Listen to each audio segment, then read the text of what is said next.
Hi everyone.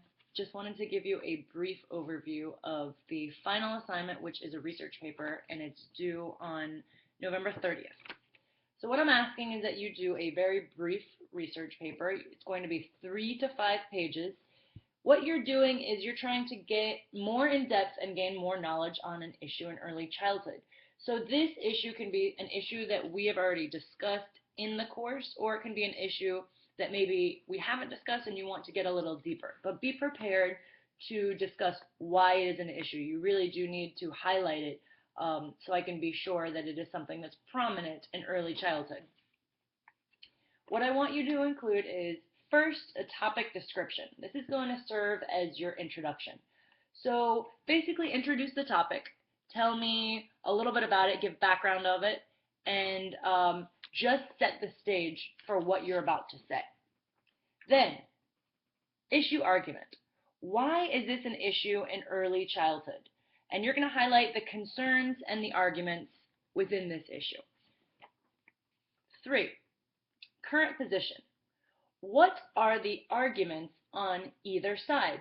So, for example, if we're talking about inclusion, you're going to bring up that many are in favor of inclusion just to gain kids with disabilities more typical experiences and expose them to their typically achieving peers.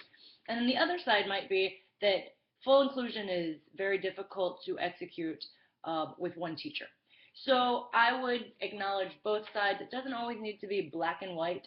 There could be several sides that you want to acknowledge, so just make sure that you're talking about the arguments that are surrounding the issue. Lastly, I want you to include at least 3 online references, and I put right here, Wikipedia does not count. So be wary of Wikipedia. It does have a lot of misinformation. When I'm talking about online references, I mean reputable sources. So you're going to look at early childhood organizations and early childhood companies that it's their job to provide unbiased information. And if you have any questions about what sources would be more trustworthy, then please do contact me because I can help you with that. So you're going to submit this 3 to 5 page paper through Turnitin, and Turnitin is looking for plagiarism. So make sure that you cite all references using APA style format. If you get information that did not come from you and you are paraphrasing it, make sure that you're including a citation of where you found it. If you take something that's word for word and it's been published, Turnitin will find it, and I will have to turn you in for plagiarism, which I don't want to do. So make sure that you take all of your information and that you paraphrase it. You put the words into your own words. You don't take the written words of others, and then you tell me where you got the information.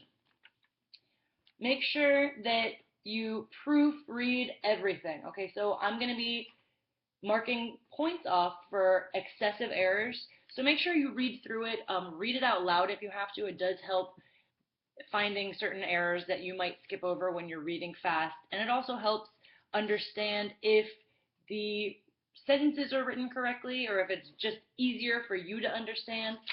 Make sure that you proofread several times.